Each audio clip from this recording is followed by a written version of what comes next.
assunto está ligado a um personagem que o Novo Testamento fala para a gente que existe, se chama Jezabel, ou espírito de Jezabel.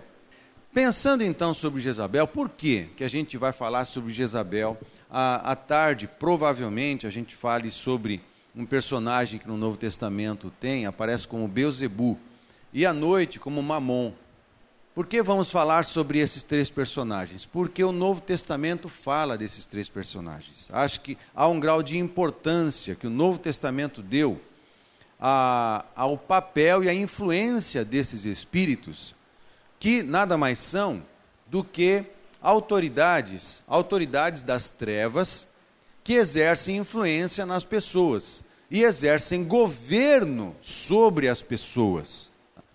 Então, porque o Novo Testamento se deu ao capricho de mencionar tais entidades, tais personalidades, então a gente tem o direito, mas o dever de trabalhar esses assuntos. E é o que a gente quer fazer essa manhã, especificamente sobre o espírito de Jezabel. Abre a tua Bíblia em Apocalipse. Apocalipse capítulo 2, principalmente o verso 20, é o contexto de uma das cartas do Apocalipse, a carta à igreja de Tiatira. Capítulo 2, a partir do verso 18 do capítulo 2 de Apocalipse, é a carta à igreja de Tiatira. Como você conhece essas cartas, você sabe que você pode estudar essas cartas de várias formas, de várias maneiras, tá? Eu não vou gastar muito tempo com isso, estudando propriamente dito esta carta, porque você pode pensar que ela foi uma palavra específica para a igreja de Tiatira no primeiro século, no final do primeiro século, na verdade. João foi um dos apóstolos que viveu mais. Ele viveu até quase o ano 100 do primeiro século. Todos os demais apóstolos do colégio apostólico de Jesus já tinham morrido, foram martirizados, tá? Com exceção de João, no final do primeiro século, quando ele está escrevendo a carta da revelação, né? A carta de Apocalipse. Apocalipsis é uma palavra grega que, traduzida ao português, é revelação. Então, provavelmente no ano 95, não dá para ter certeza, tá? Mas no último decêndio do primeiro século, João está escrevendo essa carta.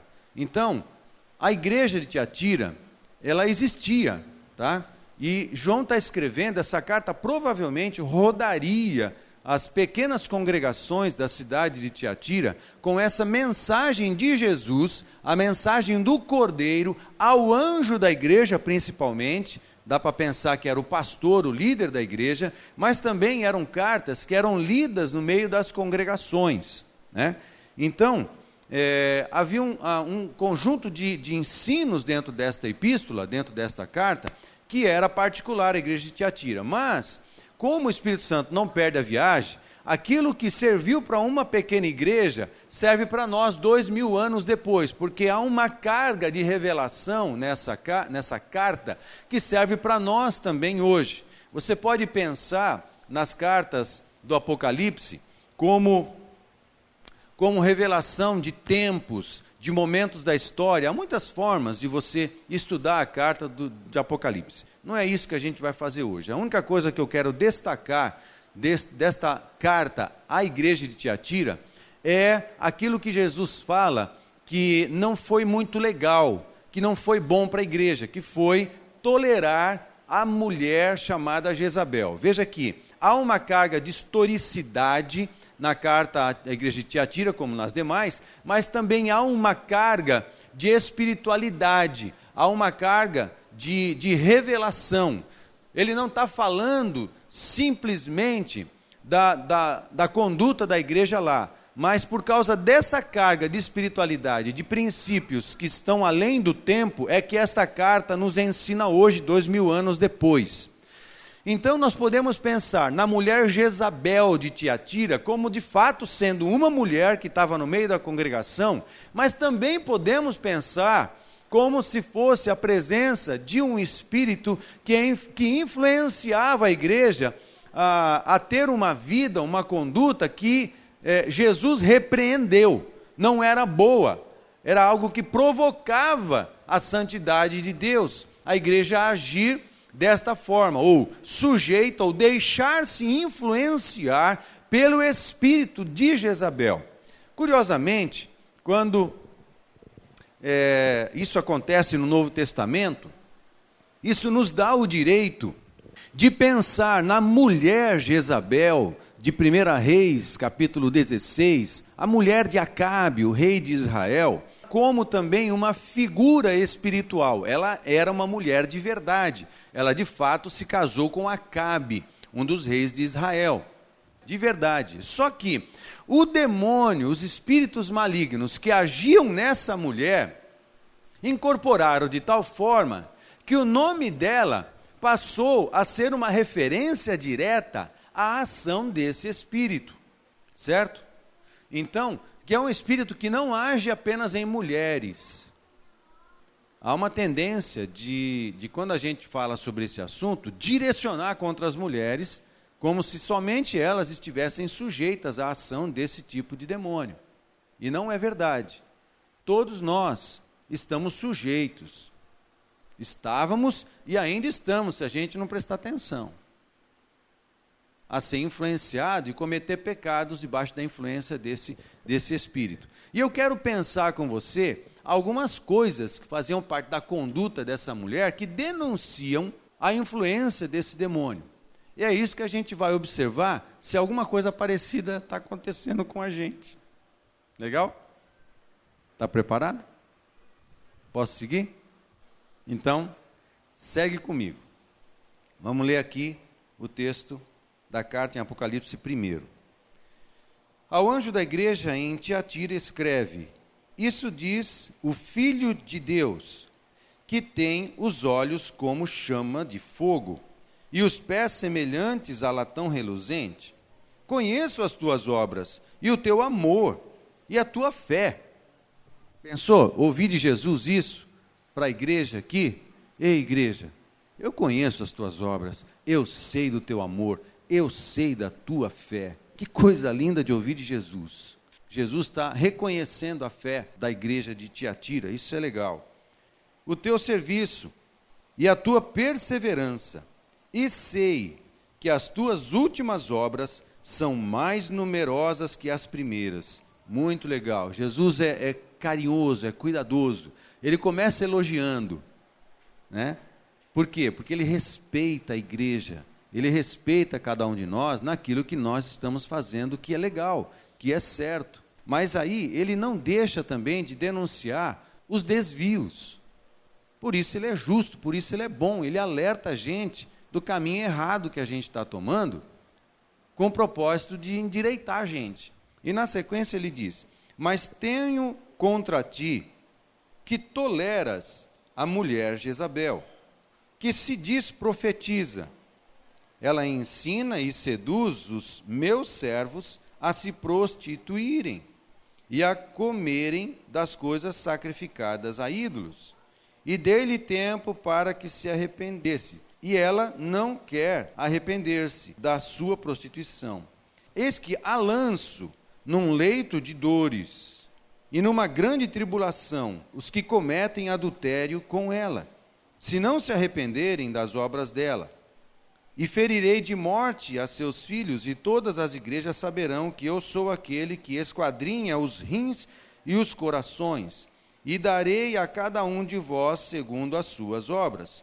Digo-vos, porém, a vós, os demais que estão em Tiatira, a todos quantos não têm esta doutrina, não conheceram as chamadas profundezas de Satanás, que outra carga vos não porei, mas o que tendes, retende-o até que eu venha. Ao que vencer e ao que guardar as minhas obras até o fim, eu lhe darei autoridade sobre as nações. O que é que está em jogo aqui, irmãos? Em cada uma das cartas tem algo em jogo, no melhor sentido da palavra, né? Algo que está em disputa. Se nós vacilarmos, este espírito vai ganhar vantagem sobre estas realidades espirituais, o governo sobre as nações. O que é que está em jogo aqui? O governo sobre as nações. Ao que vencer e ao que guardar as minhas obras até o fim, eu lhe darei autoridade sobre as nações, e com vara de ferro as regerá, quebrando-as do modo como são quebrados os vasos de oleiro. Assim como eu recebi autoridade de meu Pai, também lhe darei a estrela da manhã. Quem tem ouvidos, ouça o que o Espírito diz às igrejas. O que está em jogo aqui é autoridade, é governo, sobre as nações, mas sobre as pessoas também. Esse Espírito gosta de disputar autoridade, disputar governo. É interessante. Quando ele fala na epístola aqui, a estrela da manhã, você encontra a menção de Satanás no livro de Isaías e chama este anjo de luz como uma estrela da manhã. Jesus é a estrela da manhã. Mas parece que havia um junto com Jesus que também era chamado a estrela da manhã. E esse que estava ao lado de Jesus era o anjo de luz, que nós costumamos nos referir como Lúcifer, como Satanás. Muito embora em toda a Bíblia não exista a palavra Lúcifer. A gente é que, por dedução, o chama assim. Anjo de luz, ou estrela da manhã, ou aquele que carrega a luz. Parece que o que está em jogo aqui era uma posição que Satanás, no tempo de não pecado, ocupava do lado de Jesus. Depois que, vou chamá-lo de Satanás, muito embora não fosse chamado assim antes do pecado, ok? Mas vou usar esse nome, porque é o nome que a Bíblia usa. Depois que Satanás cometeu o pecado e foi lançado para fora, se havia 2 lugares chamados Estrela da Manhã, parece que um ficou vago. Um lugar ficou vago nas regiões celestes, num lugar de autoridade. Autoridade e governo. Quem é que vai ocupar este lugar? Porque este lugar precisa ser ocupado novamente. Este lugar de autoridade. Parece que Deus criou a humanidade para crescer e cumprir a vontade de Deus, expandir o reino de Deus sobre a terra. E num certo tempo, a igreja, que é a noiva de Cristo, subiria aos céus e ocuparia este lugar vago. Porque ele diz, a palavra fala que nós reinaremos juntamente com ele. A igreja é a noiva de Cristo. E nós vamos reinar juntamente com ele. Isso para Satanás é algo terrível, porque nós vamos ocupar o lugar de autoridade que era dele, do lado de Jesus. Por isso, ele trabalha muito contra nós e por isso ele odeia a humanidade também. Porque nós vamos ocupar um lugar na eternidade que era dele, que é um lugar de autoridade. Por isso, há um espírito, esse espírito de Jezabel, quando ele se manifesta em pessoas e influencia pessoas, em geral influencia pessoas a se rebelarem contra autoridades. Então, se há um impulso dentro de alguém de rebeldia contra autoridades, é muito possível que isso seja uma provocação, uma tentação desse tipo de espírito. Que a bem da verdade, no tempo que estávamos no pecado, isso era muito comum. Eu não gosto da minha professora ou do meu professor porque é autoridade sobre mim, porque ela fica mandando na minha vida. Eu não gosto do meu pai porque ele fica mandando eu fazer coisas que eu não quero e eu não quero obedecer, eu vou desobedecer ao meu pai, eu vou mentir se for preciso, porque eu não quero fazer o que ele está falando para eu fazer. Ou a minha mãe. Eu não gosto do meu chefe, porque o meu chefe é folgado, o meu gerente é mais folgado ainda. E o diretor da minha área, se fosse possível que ele fosse mandado embora, seria muito bom. Então, parece que no tempo do pecado, há um instinto dentro de nós de nos rebelarmos contra as autoridades que estão sobre a gente. Da mais natural, ou seja, nossos pais, até o pastor, ou todas as pessoas que estão acima de nós, numa escala de autoridade. Esse instinto, esse impulso dentro de nós, de nos rebelarmos contra as autoridades que existem na nossa vida, pode ser um instinto provocado por causa desse espírito maligno, o espírito de Jezabel. Muito embora hoje sejamos filhos da luz, e não filhos das trevas, muitos de nós, mesmo sendo filhos da luz, ainda fazemos a manutenção no nosso coração e na nossa mente desse impulso maligno de nos rebelarmos contra as autoridades. E às vezes isso se manifesta, mesmo sendo um cristão, isso se manifesta no meu relacionamento com meu pai e com minha mãe. Eu sou um cristão, eu sou um filho de Deus, mas eu ainda não suporto quando meu pai me dá uma ordem. Ainda há um negócio que acontece dentro de mim aqui, quando o pastor fala para eu fazer alguma coisa, o meu líder de célula me dá uma orientação. Acontece alguma coisa dentro de mim que me instiga à desobediência, mesmo sendo um filho de Deus. E se isso é uma verdade em nós, é possível que ainda estejamos sujeitos ao governo desse espírito de Jezabel. Percebe? E se nos sujeitarmos a essas influências, a gente vai se dar mal, porque a gente vai se rebelar contra aqueles que Deus colocou como autoridade na nossa vida, e isso é pecado, e pecado provoca pecado. Assim como um abismo chama um outro abismo, um pecado atrai outro pecado, e a gente vai se embolando numa série de pecados, e os pecados que nos separa de Deus, diz a palavra de Deus em Isaías 58, nós fomos separados de Deus por causa do pecado, e todo tipo de pecado nos separa da pessoa de Deus.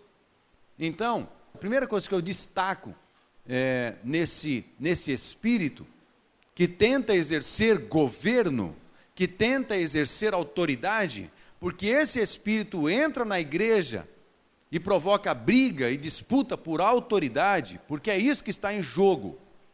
É a autoridade da igreja sobre o pecado, sobre a morte. As chaves do pecado, as chaves da morte e do inferno, a chave da ciência, a chave de Davi. Chave é autoridade, é poder. Jesus tomou as chaves da morte e do inferno da mão de Satanás. Porque Satanás queria poder, queria continuar tendo autoridade sobre os homens e sobre as pessoas. E ele consegue governar as pessoas por causa do pecado, por causa do aguilhão do pecado. Palavra que o Novo Testamento usa. Aguilhão é como se fosse um gancho, né? O aguilhão do pecado. Há uma influência, Satanás consegue provocar alguém a praticar pecado, e quando esse alguém pratica pecado, um aguilhão entra na vida da pessoa. E essa pessoa fica guindada. É um aguilhão, o aguilhão do pecado. Aí, ainda há pecado. Aí o Satanás, ele influencia a pessoa a praticar mais pecado, e de alguma forma existe uma direção, um governo. Vem por aqui, ó, tem umas gatinhas ali, eu sei que você é casado, mas tem umas gatinhas ali, olha, dá uma olhada, olha para elas, não sei o que e tal. Aí é uma condução ao pecado, é um aguilhão do pecado foi colocado na vida da pessoa. É como se fosse um jugo, é por isso que Gálatas capítulo, fica assim, fica aqui assim. É por isso que Gálatas capítulo 5, verso 1, fala assim: como vocês conseguiram se dobrar novamente a um jugo de escravidão? Jugo de escravidão. O jugo é uma canga. Sabe canga de boi? Sabe como é a canga de boi? Aquela madeira que está... desculpa, Joab, mas o Joab é que nem um boi, sabe? É aqui. Então, o que acontece? Um carro de boi tem um outro boi. Vem cá, Rodrigo, você é o outro boi. Né? Eita, foi promovido, né? Olha lá.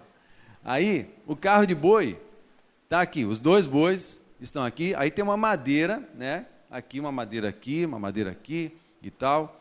Diferente, vou falar de qualquer carro de boi, né? Tem carros de boi diferentes, mas o meu carro de boi é assim.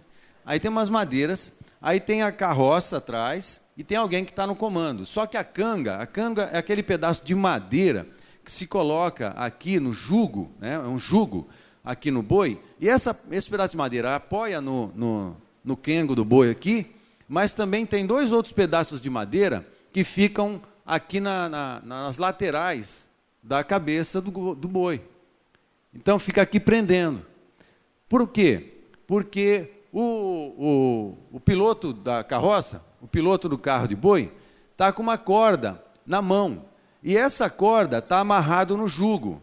De maneira que, quando ele quer que o boi vire para a direita, ele puxa o laço, ele puxa a corda, e a madeira vira a cabeça do boi para a direção que o piloto do carro de boi quer levar. Né? O seu veículo. Fórmula 1. Né? Eu não vou pôr isso em você, viu, João? Exatamente. Alguma? Esse aqui vai na... Pronto, é assim mesmo.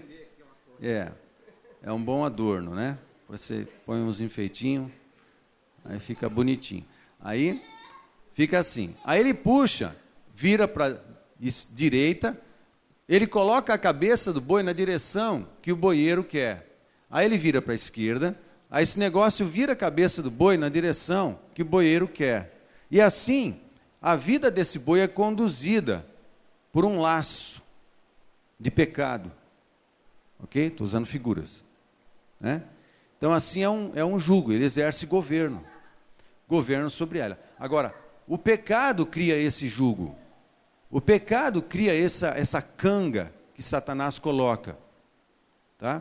E que machuca, porque conduz as pessoas. Quando há um aguilhão do pecado na vida de pessoas, é muito difícil não andar por caminhos de pecado, de tentação. Porque enquanto não houve arrependimento de pecados, e o pecado ainda está lá, ainda está também o jugo do pecado. E ainda está o aguilhão da morte, o aguilhão do pecado, porque o salário do pecado é a morte. Então é muito difícil, você não quer praticar o pecado, mas como ainda não houve a conversão naquela área, como ainda não houve arrependimento de pecados, então o diabo tem os laços da nossa vida na mão, ele nos laçou, ok? Paulo fala disso em 2 Timóteo capítulo 2, verso 26, que a intenção do diabo é nos laçar, colocar laço em nós para comandar a nossa vida.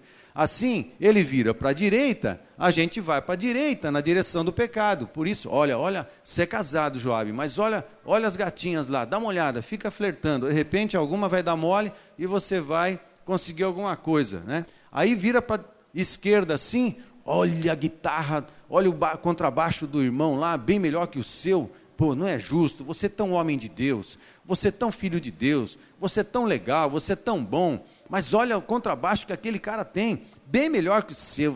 O seu não presta, é muito ruim ali. Você não quer pensar isso, mas há um aguilhão, há um jugo movendo a sua cabeça na direção do pecado. Aí ele vira para qualquer outro lado e é assim. Agora, qual é o lance? Fica aí, Rodrigo. Qual é o lance? Qual é o lance? O lance é o seguinte, outra coisa engraçada, quem comanda o carro de boi é um boi só, mesmo que haja dois, né? Mesmo que haja dois boi no carro, né? É provável que o comando de um só boi direcione o carro, e esse boi vai na desse aqui, ó. Aí ele vira também, tá? Então, o pecado cria uma rede. O pecado influencia outras pessoas e afetam outras pessoas também nessa rede. As pessoas que estão próximo do pecador vão ser afetadas pelo pecado. E provavelmente este pecador que está com as rédeas aqui da sua vida em alguma área na mão do diabo, por causa do aguilhão do pecado, vai se mover e vai levar outros a praticarem os mesmos pecados também. E quando esse aqui comete pecado, aí uma nova canga é colocada nele, porque o aguilhão do pecado, né, a morte e tal, esse gancho, esse comando pelo pecado, acontece na vida da pessoa, e quem está na outra ponta da corda é Satanás. Ele conduz para qualquer lado. Obrigado. Então, isso é um tipo de governo, tá? Isso é um tipo de governo, porque conduz a pessoa. Por isso que alguns, eu não quero cometer pecado, eu não quero praticar de novo esse mesmo pecado, eu não quero de novo, eu não quero me masturbar mais. Eu não quero, mas eu não consigo. Eu não quero falar palavrão, e sai. Puxa, eu não quero mais ver filme pornográfico, eu não quero. Mas vai passando os canais, tum, aí o dedo trava e vê. Mentir, eu não quero mais mentir, eu sei que o diabo é o pai da mentira, eu não suporto mais mentira, e eu não quero mentir mais, mas aí cede à tentação da mentira, e pratica mais mentira. Quando a força para praticar o pecado, ela é maior do que a sua vontade, isso é uma prova de que há um jugo, há um aguilhão, e o diabo está conduzindo você para esse pecado. Como é que você quebra isso? Essa é a grande notícia. Como é que você destrói esse jugo? Pelo arrependimento de pecados. Bem simples assim. Você vai diante de Deus e pede perdão por isso. Aí o que acontece? Você se arrepende, você pede perdão a Deus, você se consagra a Deus de novo, você entrega a tua vida para Deus naquela área, ok? E o jugo do pecado é destruído. E o que acontece? Você tem que se sujeitar a Jesus, para Jesus colocar o seu próprio jugo. Sabe qual é a diferença do canga de boi, do jugo do pecado e o jugo de Jesus? Cada jugo é feito por medida, porque senão ele vai ferir o boi. Nós não fomos criados para o pecado. O jugo do pecado fere a gente e mata a gente. Agora, o jugo de Jesus é feito sobre medida. É na medida de Jesus. E não é na medida de Satanás. Porque o jugo do pecado é o jugo que foi feito para encaixar no quengo de Satanás. Quando a gente pratica pecado, ele coloca o seu jugo sobre nós e comanda a nossa vida. Agora, o jugo de Jesus, ele nos livra do caminho da morte, do caminho do inferno. O jugo de Jesus é sobre medida, porque, sendo Deus Filho, se fez homem como nós. Ele assumiu a nossa medida, a nossa humanidade. E agora, é a vontade de Deus que nós cresçamos e amadureçamos à sua medida e à sua estatura, à medida do varão, à medida da estatura do varão perfeito. Efésios capítulo 4. É sob medida, porque Deus conhece o Joabe pessoalmente, e Deus quer uma medida de Jesus perfeita sobre o Joabe. Assim como Jesus assumiu a humanidade de Joabe, ele se sujeita a um jugo de Jesus, que é leve, jugo e fardo, né? E suave. Mateus capítulo 11. Vinde a mim os que estão cansados e oprimidos, que eu vos aliviarei. Tomai sobre vós o meu jugo, e aprendei de mim, que sou manso e humilde de coração. Meu jugo é suave, e o meu fardo é leve. Por que o jugo de Jesus é suave?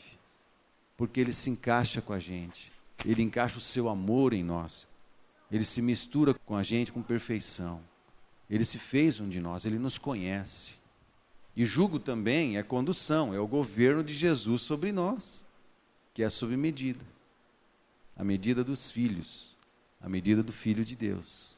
Porque a autoridade de Cristo sobre nós nos conduz à vida eterna, nos conduz à salvação, nos conduz ao reino de Deus. Amém? É a autoridade. Então, Se há uma luta dentro de você, que era uma luta pertencente ao tempo do pecado, um impulso dentro de você para desobediência, desobedecer seus pais, desobedecer seus pastores, desobedecer todo tipo de autoridade que está sobre você, as esposas, aí nesse caso entram as mulheres, as esposas a se sujeitarem aos seus maridos. Se há um impulso para desobediência, é muito provável que haja uma influência desse espírito na nossa vida. Como assim? Mas eu já sou filho de Deus? Por isso que Paulo fala em Gálatas capítulo 5. Como assim? Vocês voltaram a se dobrar a um jugo de escravidão. A gente comete pecado e vira escravo dele de novo. Aí a gente se arrepende, permite que Deus ponha o jugo de Jesus em nós. Aí a gente vai lá para Reis, 1 Reis.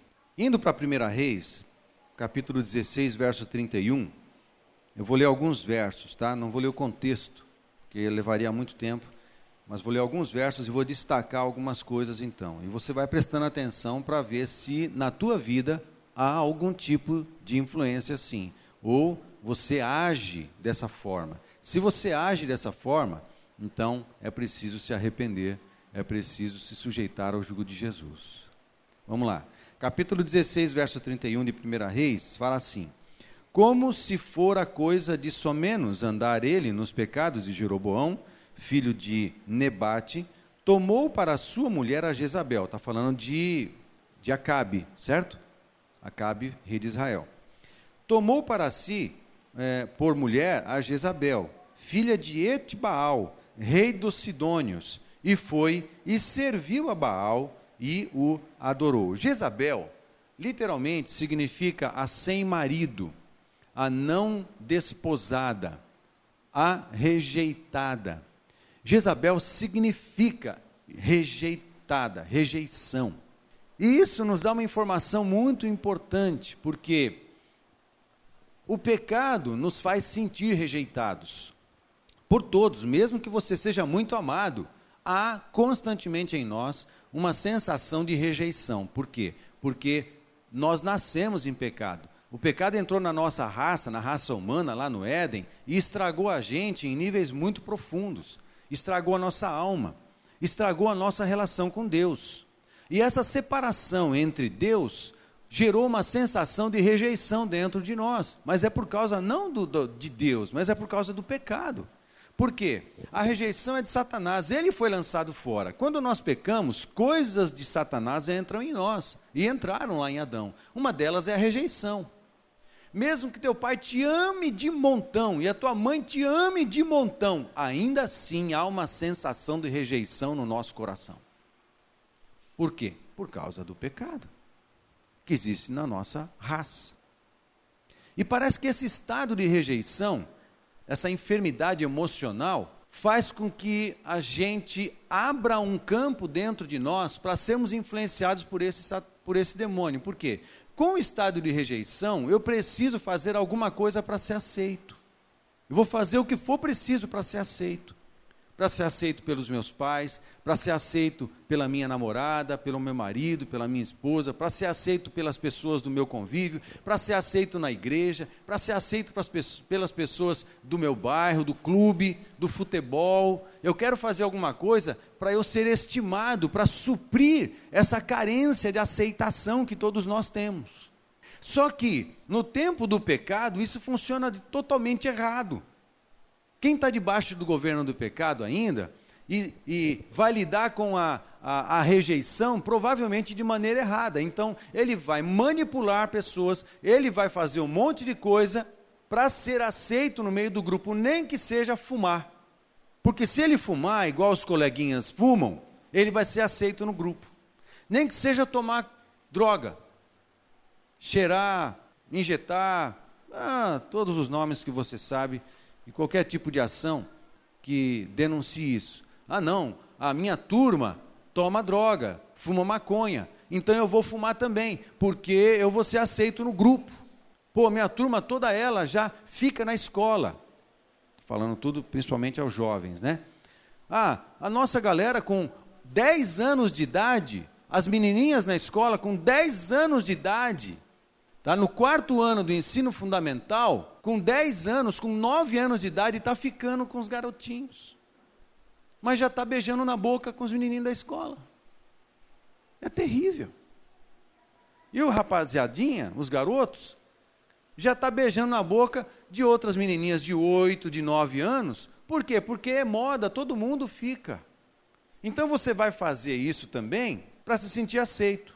Ou então os mais velhos, os adolescentes, os jovens mais velhos, quando se juntam as meninas ou os rapazes em rodinha, aí, você já transou com a tua namorada? Não, cara, não transei. Que? Você é muito bobo. Você é boiola? Não, claro que eu não sou. Parece. Aí você é instigado ao pecado. E para você chegar na próxima conversa e falar assim, cara, eu transei com a minha mina ontem.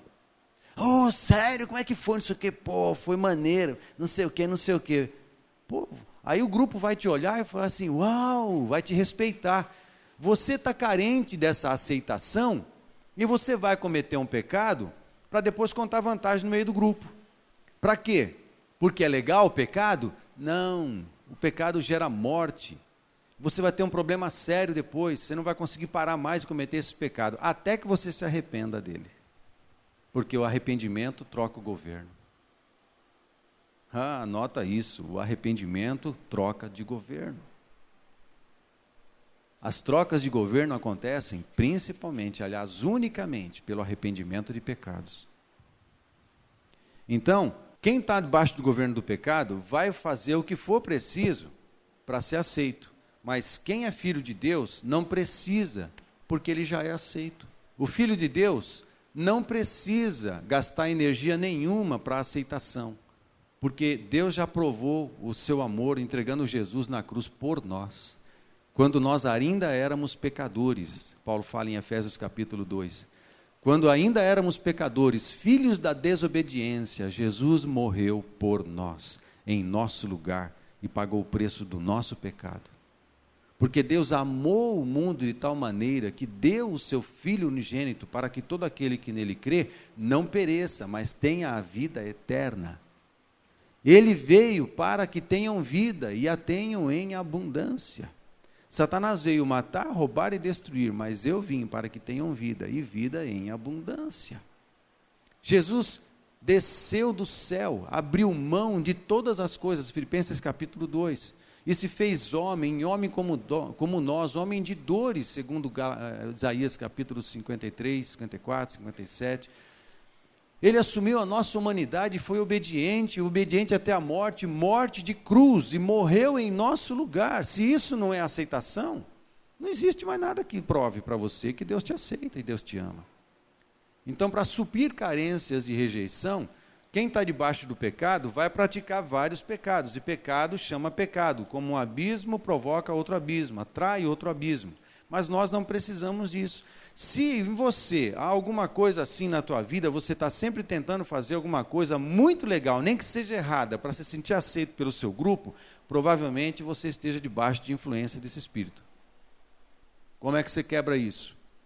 Arrependimento e fé. Arrependimento. Se arrepende, pede perdão a Deus e fala para Deus renovar em você a sua presença, o seu amor.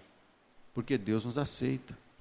Uma outra coisa que a gente vê, porque, segundo a 1 Reis 18, verso 4, porque quando Jezabel exterminava os profetas do Senhor, Obadias tomou 100 profetas e de 50 em 50 os escondeu numa cova e os sustentou com pão e água.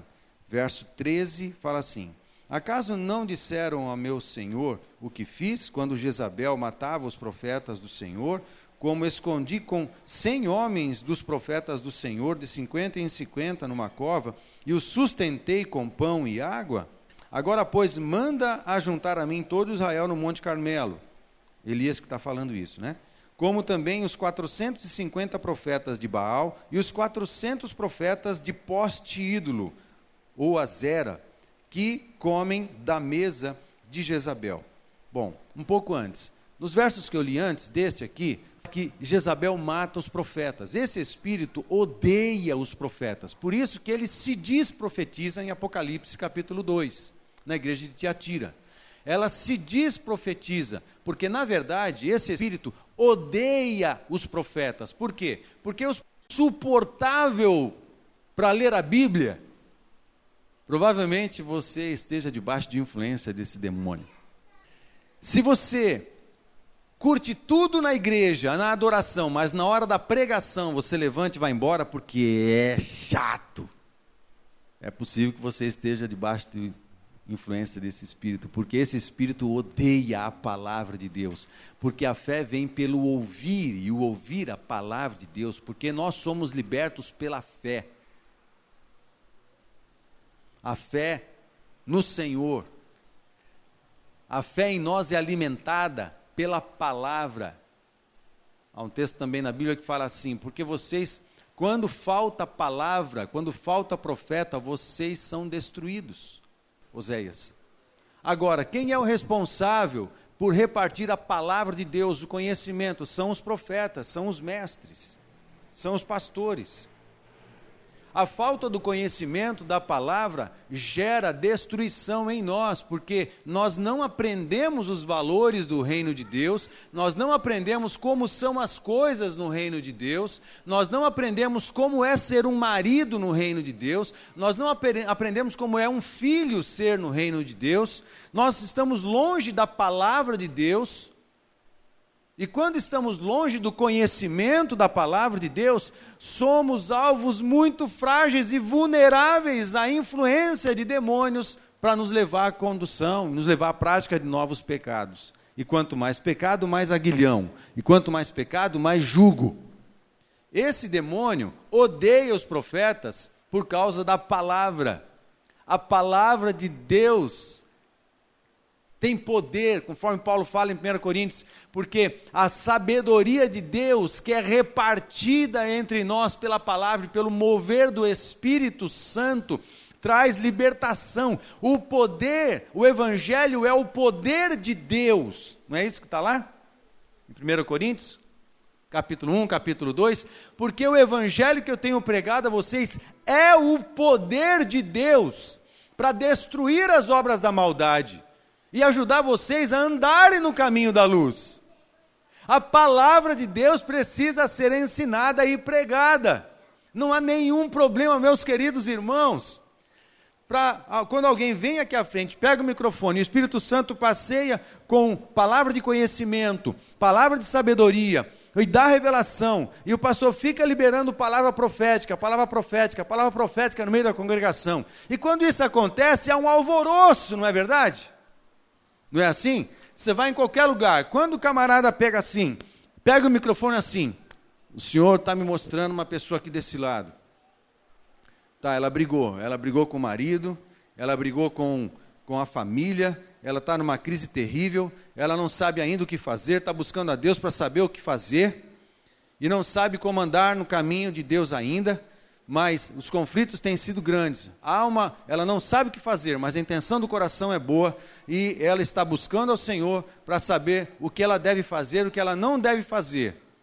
E ela está esperando no Senhor ainda uma palavra. Então eu quero dizer a essa pessoa, a esse irmão, para esperar no Senhor, porque embora você não perceba, Deus está falando, está trabalhando a seu favor. Espera no Senhor, continua me buscando, continua orando, e espera no Senhor, porque Deus está fazendo algo mesmo quando não parece. Amém? Aleluia? Isso não é bom de ouvir? Isso é uma bênção. As palavras proféticas são poderosas para atingir a nossa vida e reorientar a gente, muito bem. Mas o que cria raízes em você é ensino. É pregação séria da palavra. O que gera raízes do reino de Deus, profundezas de Deus, não profundezas de Satanás. Lembra lá na carta a Tiatira? Lembra? O que Jesus está falando é o seguinte: não gaste seu tempo com esse negócio de querer conhecer as profundezas de Satanás, as profundezas do inferno. Que tal você conhecer as minhas profundezas? Que tal você conhecer as profundezas do meu amor? Que tal você conhecer as profundezas do meu sacrifício, as profundezas da minha vontade para você individualmente? Que tal você conhecer a mim, ao invés de querer gastar a sua vida para conhecer as profundezas do inferno? É muito legal uma palavra profética, essa unção, palavra de conhecimento, amados. Nós praticamos isso. Mas o que cria raízes na tua vida e força e consolida a tua existência no reino de Deus é ensino sério e profundo da palavra de Deus. É um confronto no mais amoroso sentido. Fala assim, uau, eu estou desviado nisso daqui, e Deus está falando comigo, Pai, me perdoa e me ajuda.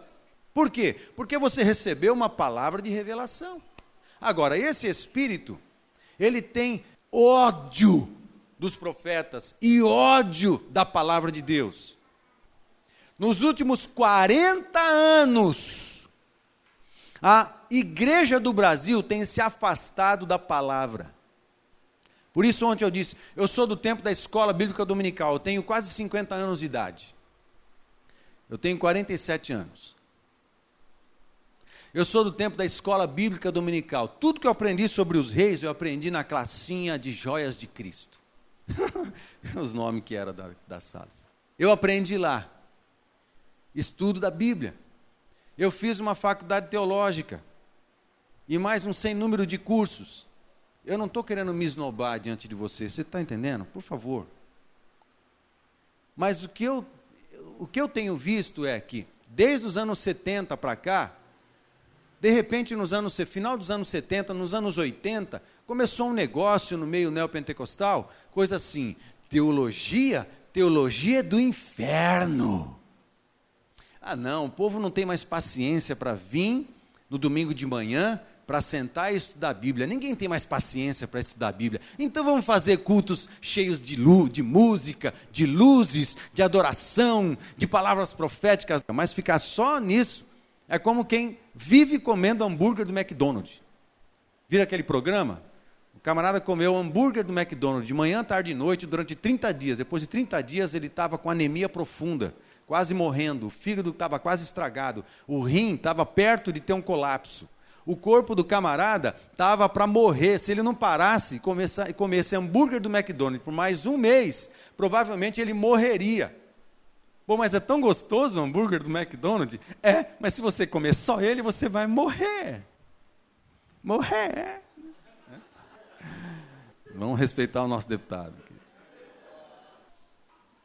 Se você viver a tua vida cristã somente à custa de ouvir palavras proféticas, meu Deus, esse era o problema da igreja de Corinto.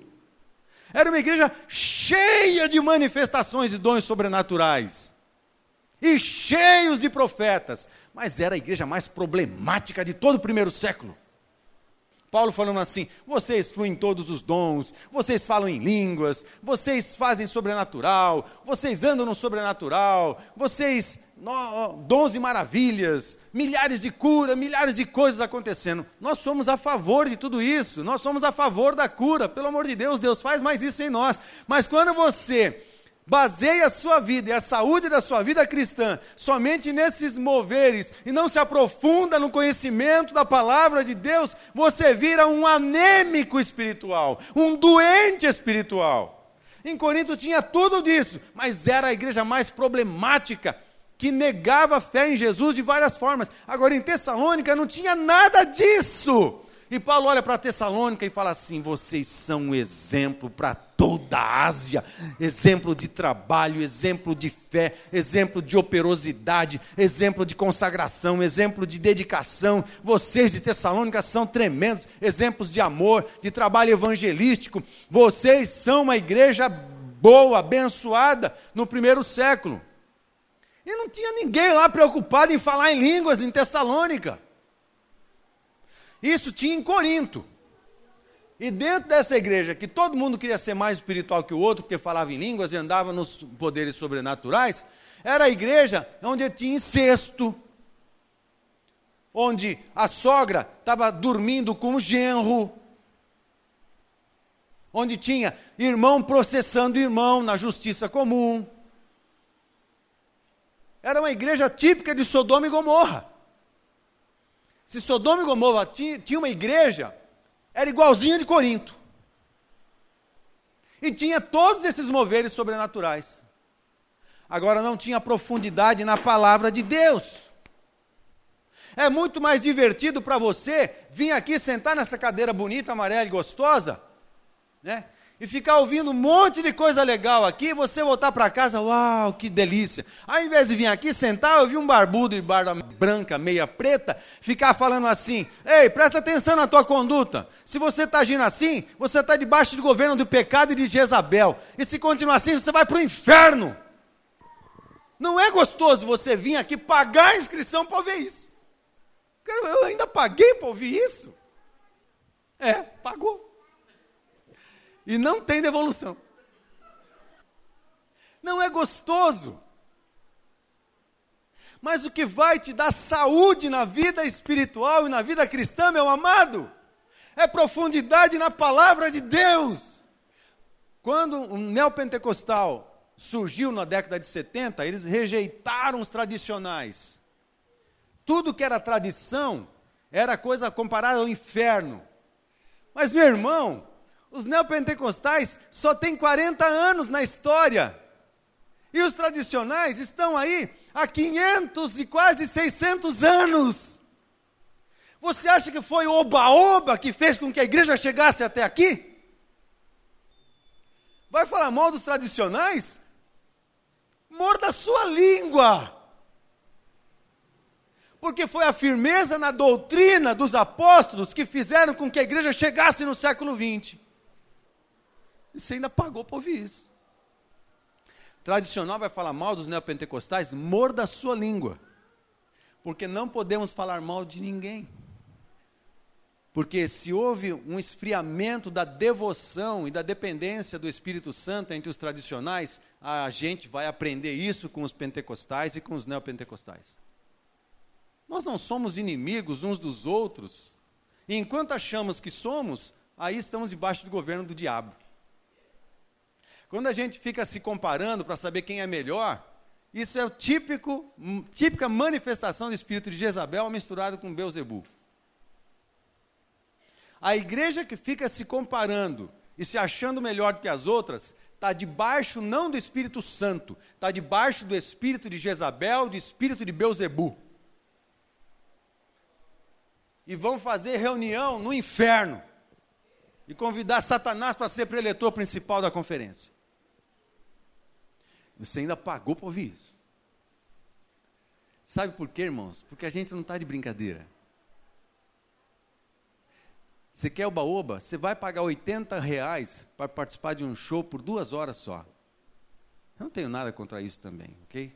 Não é deles que eu estou, de um artista gospel, não é deles que eu estou dizendo.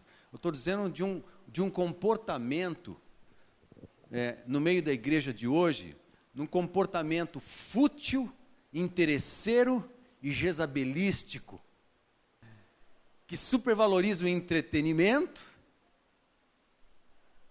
E quando alguém começa a pregar há muito tempo, 1 hora pregando, quando esse cara vai parar? Porque eu estou com fome. Ninguém tem mais paciência. Eu sei. Já passou da hora de você comer, não é? Nós também. É muito chato tudo isso? É chato mesmo. Agora, o que te faz ser gente de verdade no reino de Deus é profundidade na palavra. Honestamente, Jesus não está muito interessado em falar o que você quer ouvir, mas falar o que Ele quer. Então, se há algum instinto, alguma coisa, alguma indisposição dentro de nós para com pregação, para com o ensino da Bíblia, presta atenção, pode ser que você esteja debaixo do espírito demoníaco do inferno. Você não lê a Bíblia com frequência? Mas não é caixinha de promessa.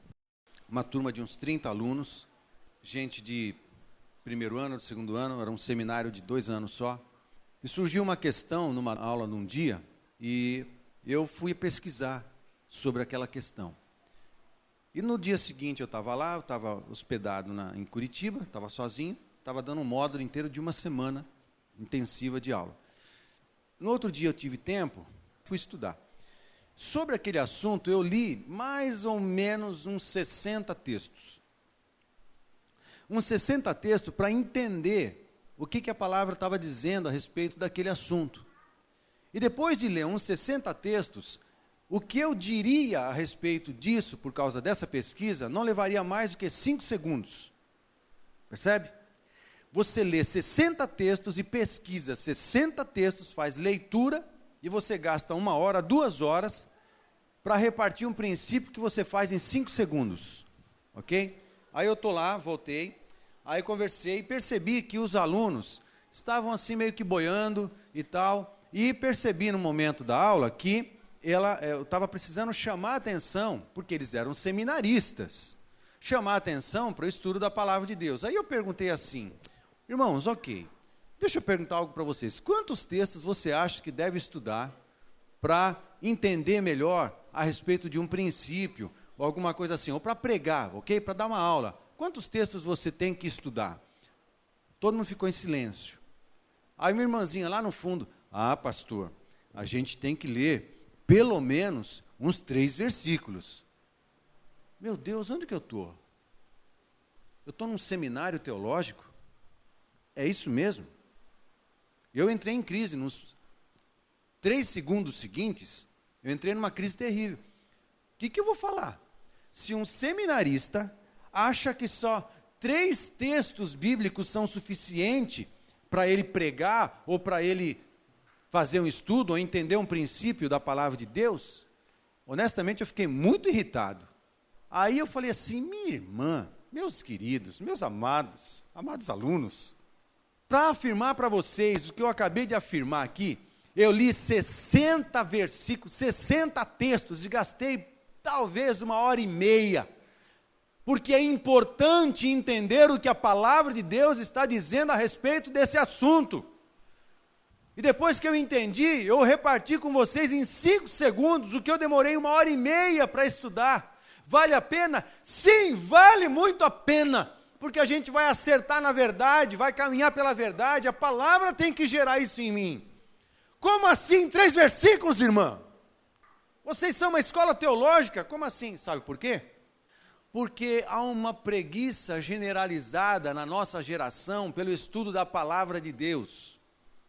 Não se engane, essa preguiça é instigada pelo demônio chamado Jezabel, que odeia os profetas e odeia a palavra de Deus. E nós odiamos esse demônio também. Amém? Aí, no verso 1 de 1 Reis 19, diz assim, Acabe fez saber a Jezabel tudo quanto Elias havia feito e como matara todos os profetas à espada. No verso 2 diz, Então Jezabel mandou um mensageiro a Elias a dizer-lhe, Façam-me os deuses como lhes aprouver, se amanhã, a estas horas, não fizer eu à tua vida como fizeste a cada um deles. Ameaça e intimidação. No tempo do pecado, a gente conseguia as coisas muitas vezes com ameaça e intimidação. Agora, como filhos de Deus, nós não precisamos conseguir as coisas às custas de ameaça e intimidação, porque a gente tem respeito, a gente respeita as pessoas. Não preciso manipular ninguém com as ferramentas da intimidação, seja lá pelo que for, seja um líder ministerial tentando convencer os seus liderados a fazerem alguma coisa mesmo sem compreensão, então você cria uma intimidação de alguma forma.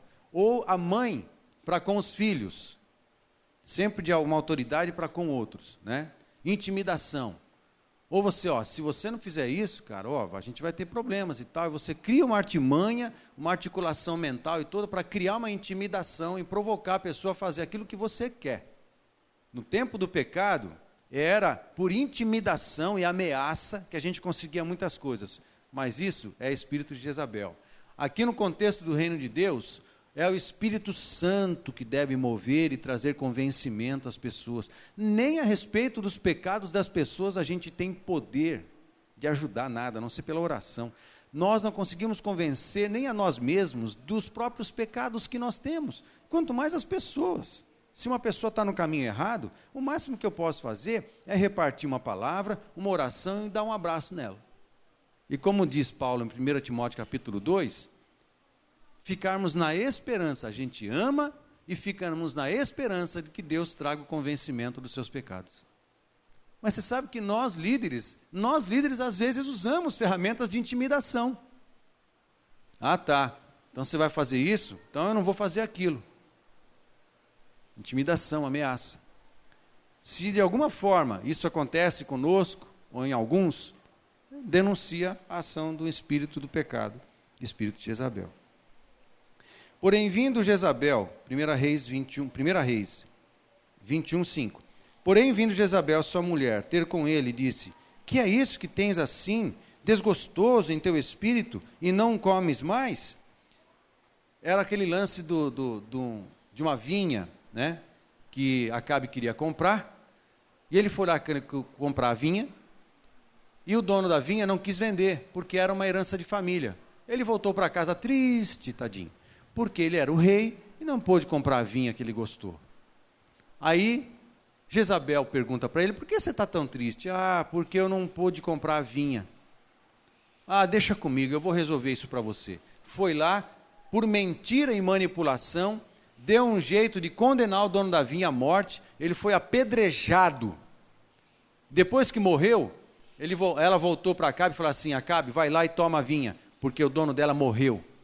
E tudo que é no território é do rei, o rei pode ir lá e tomar tudo. E ele foi lá e tomou a vinha do cara. O que ela fez? Manipulação e controle.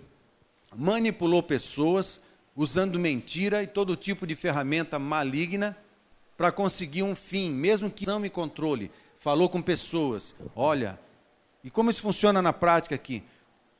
Olha, sabe, puxa, olha, eu não queria dizer, sabe, mas vou falar com você, abrir meu coração com você, para você me ajudar em oração, tá? Tá bom? Então, olha, cara, eu preciso falar da irmãzinha aqui, como é seu nome? Ingrid. Ó, cara, eu amo a Ingrid, cara. Sabe a Ingrid? Sabe? Eu amo a Ingrid. Puxa, eu estou muito preocupado com a Ingrid. Sério? É. Eu estou, olha, eu quero te convidar, vamos orar por ela, está acontecendo um lance, sabe a Ingrid? A Ingrid, rapaz, a gente está fazendo um projeto aqui na igreja, está querendo fazer alguma coisa, é um projeto de rua, vai dar um pouco de trabalho, eu estou precisando da ajuda dela, mas ela está tão desanimada, ela está tão esquisita, ela não está se mostrando assim favorável àquilo que a gente vai fazer, mas aquilo que o projeto que a gente tem para fazer, cara, é muito de Deus, é uma bênção, vai abençoar tanta gente.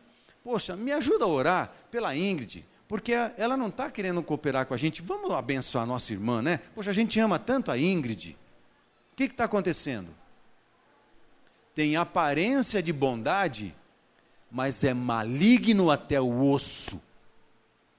Manipulação, controle. O que eu estou querendo? Eu estou querendo que não apenas ele ore pela Ingrid, mas em algum momento fala assim: oi Ingrid, tudo bem? Tudo bem. Então, vamos fazer aquele projeto? Ah, sabe que... Pô, mas vai ser tão bênção, vai ser tão legal.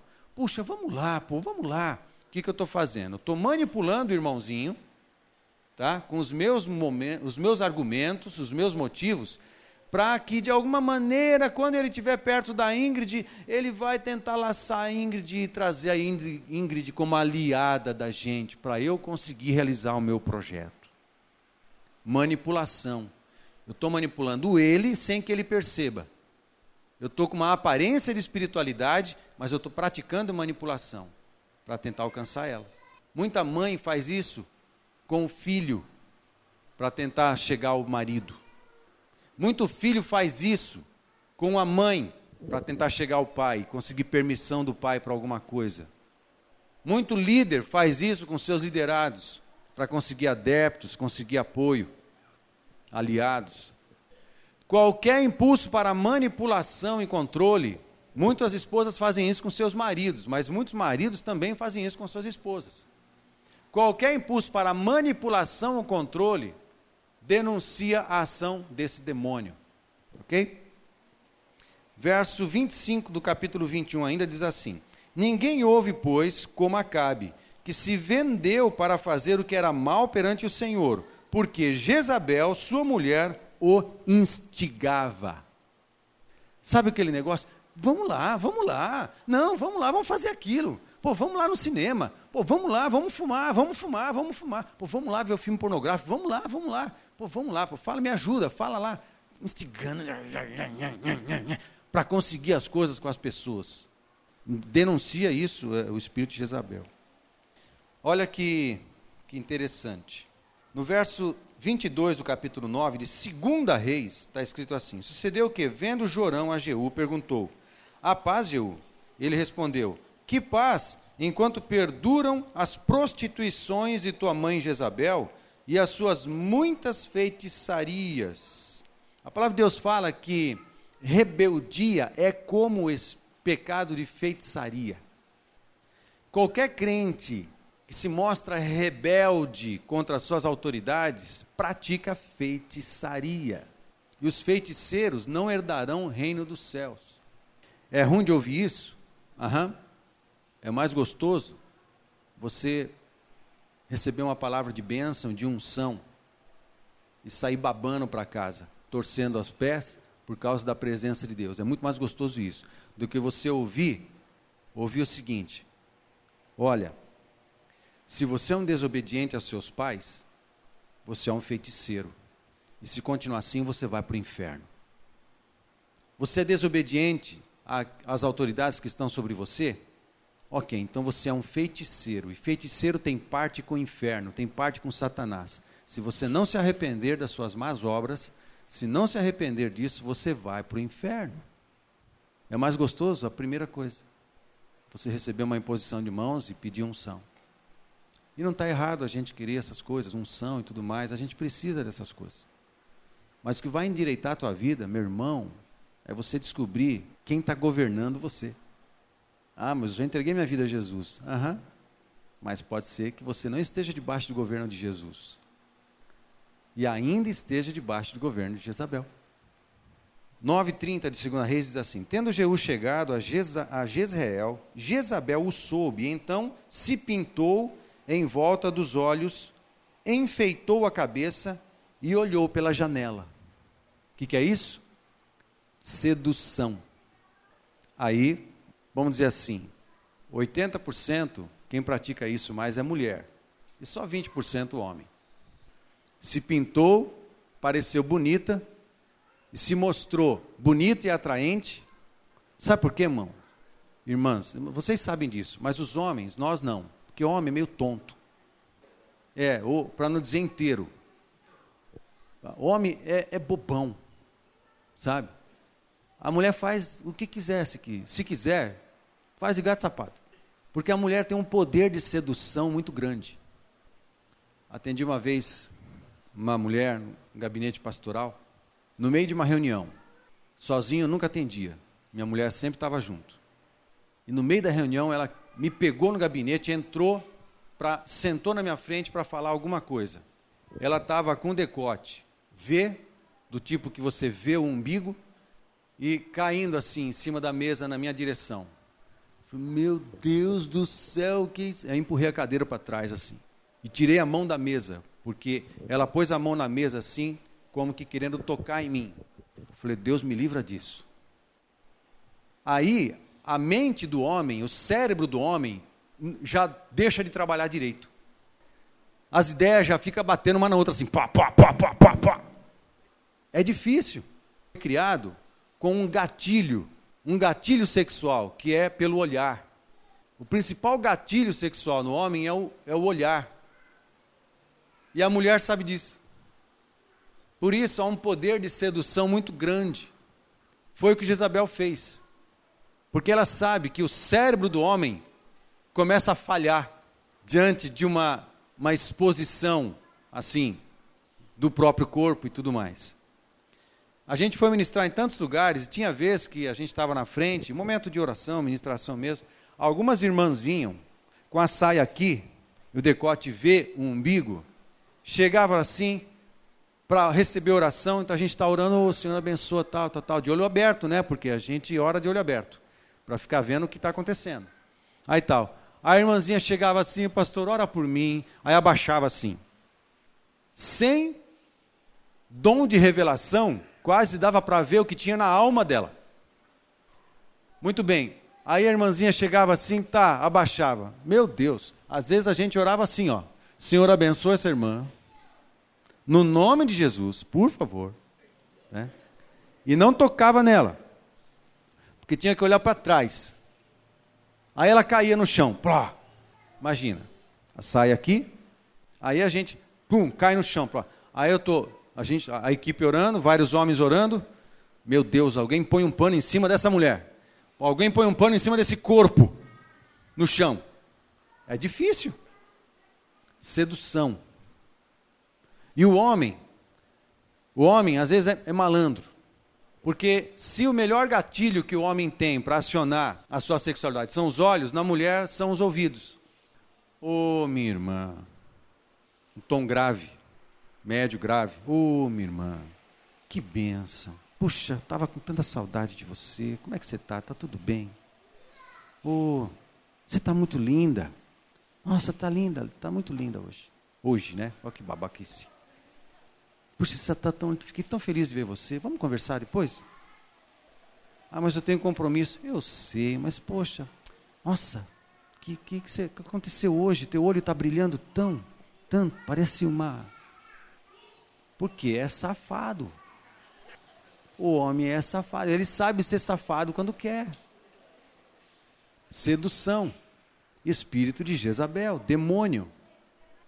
Vá para o inferno, você com a sua sedução, seja homem ou seja mulher. Satanás tentou seduzir Jesus com as suas necessidades, atingindo nas necessidades que Jesus tinha naquele momento no deserto, não apenas na área sexual, percebe? Não apenas na área sexual. Sedução. Se a gente age com sedução, se a mulher age com sedução, ela está agindo como uma prostituta. Porque Jezabel é prostituta e adúltera. Qualquer ferramenta de sedução desse nível é manifestação de demônio. Dá até para repreender. E perguntar, qual é o seu nome? É Jezabel. Agora, os filhos da luz não precisam disso, porque é o Espírito Santo que traz convencimento de todas as coisas, de todo tipo de pecado, de necessidades. Ou da vontade de Deus. É assim que funciona. Para finalizar, nós somos filhos da luz. Mas no Novo Testamento, há a menção de uma tal Jezabel, mulher, mas também espírito maligno, que trabalha disputando governo e autoridade. E ela age de algumas maneiras. No tempo que nós estávamos no pecado, éramos influenciados pelo governo desse espírito, o governo do pecado. Mas agora, filhos do reino de Deus, nós não precisamos mais de nada disso. Mas muitos de nós estamos atados nos pés, atados nas mãos, atados na cabeça, porque ainda não nos desvencilhamos desse jeito de pensar as coisas, desse jeito de fazer as coisas. Então, nós estamos identificando aquilo que denuncia que nós mesmos, filhos de Deus, estamos sujeitos ao governo de um demônio. E das coisas que mencionamos, primeiro, disputa por autoridade e governo, ok? Quer estar na frente, quer ser o líder, quer ser o primeiro, quer ser o número 1, quer ser melhor que todo mundo. Segunda coisa, mata os profetas, porque odeia a palavra de Deus. Disputa autoridade e governo. Segunda coisa, odeia a palavra de Deus, é preguiçoso para com a palavra de Deus. Terceira coisa, manipula e controla, custe o que custar. Vai fazer o que for possível, usar mentira, fazer o que for, para conseguir as coisas. Quarto lugar, é sedutor, usa a sedução como ferramenta para conseguir suas coisas. Se de alguma maneira a gente age assim, ou ainda pensa assim, para conseguir as coisas, então estamos debaixo do governo do espírito de Jezabel. Para mudarmos de governo, passamos obrigatoriamente por uma ponte chamada arrependimento. Arrependimento não é só saber que está errado, mas é mudar a vida, é mudar a conduta, é mudar o jeito de pensar as coisas. Você se arrepende dos pecados e diante de Jesus fala: Jesus, por favor, me dá uma nova mentalidade, a mentalidade dos filhos de Deus, e me ajuda a fortalecer minhas convicções e os teus princípios em mim, para que eu manifeste na minha vida as marcas do reino de Deus. Alguém que pensa como os filhos de Deus pensam, não como aqueles que usam de manipulação, mas pensam do jeito que os filhos de Deus pensam, não precisa manipular, ou Deus faz a obra ou ninguém pode fazer nada. Não pensamos mais, não precisamos seduzir as pessoas, até com presentes, até com gracejos, com elogios baratos. Nós não precisamos disso, porque nós caminhamos na verdade. Se a verdade não te convencer, não tem espaço para sedução, porque a sedução é uma ferramenta do inferno. Senhor, me perdoa, a tua verdade me basta, eu quero andar na tua verdade. E eu não tenho que convencer nada de ninguém, ninguém de nada. E assim a gente, descobrindo tais coisas, a gente tem que colocar diante de Deus. Sem babar, sem streamlique gospel, sem cair na unção, sem trançar as pernas nesse momento, amados. Eu estou falando assim, mas eu não sou contra nada disso. Eu quero mover do Espírito Santo. Mas eu estou dizendo que tem momentos que a gente precisa simplesmente ser confrontado pela palavra de Deus e corrigir a vida.